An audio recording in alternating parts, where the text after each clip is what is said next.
আজ অনেক দুঃখ ভারাক্রান্ত মন নিয়ে আপনাদের মাঝে হাজির হয়েছি। পৃথিবীব্যাপী জাঁকজমক ফুটবল বিশ্বকাপের উত্তেজনা চলছে। এর মাঝে বাংলাদেশের ক্রিকেটের খবর হয়তো বা খুব একটা রাখা আপনাদের হচ্ছে না।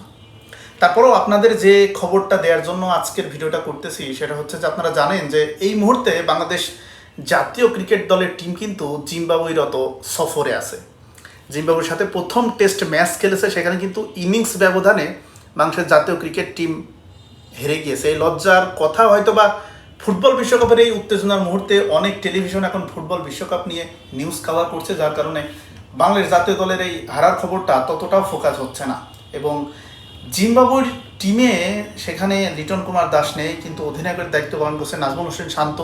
জাতীয় দলের কিন্তু 2-3টা খেলোয়াড় বাদে টেস্টে সব পূর্ণ শক্তির দল যেটা বলে সেটাই কিন্তু জিম্বাবুয়ের সাথে খেলেছে। যাই হোক, আমরা টেস্টের বিষয়টা যদি বাদও দিই, তারপরে গতকালকে যে খেলাটা আসলে হয়েছে সেটা নিয়ে নিউজটা দেওয়ার জন্য আজকের ভিডিওটা করা, সেটা হচ্ছে যে বাংলাদেশ এবং জিম্বাবুয়ের প্রথম ওডিআই ম্যাচ কালকে অনুষ্ঠিত হয়েছে এবং সেখানে বাংলাদেশের বোলাররা বরাবরের মতোই দুর্দান্ত পারফরমেন্স করেছে। জিম্বাবুয়েকে 141 রানে অল আউট করে দেয়। জিম্বাবুয়ে যেহেতু স্বাগতিক দেশ ছিল, তাদের দেশের মাটিতে যে 141 রানে অল আউট করে দেওয়া কিন্তু চারটাখানি কথা নয়। তারপরেও বাংলাদেশের নাহিদ রানা দুর্দান্ত বল করেছে, 6টি উইকেট পেয়েছে।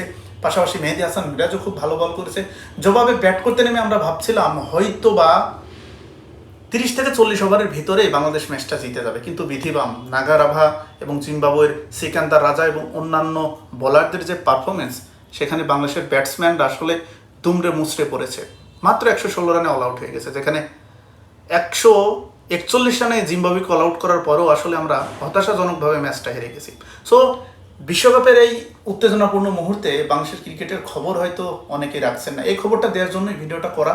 আসলে বাংলাদেশের লিটন কুমার দাস বাদে কিন্তু জাতীয় দলের অনেকেই বলতে 9 জনই কিন্তু মুস্তাফিজুর রহমান, তাসকিন আহমেদ, নাহিদ রানা, মেহেদী হাসান মিরাজ, ওপেনিংয়ে ছিল তানজিদ হাসান তামিম, সৌম্য সরকার, এক কথায় বলতে গেলে একটা পূর্ণ শক্তির দল কিন্তু জিম্বাবুয়েতে এখন অবস্থানরত অবস্থায় আছে। সো এই হতাশাজনক হারে আমরা খুবই দুঃখ প্রকাশ করছি।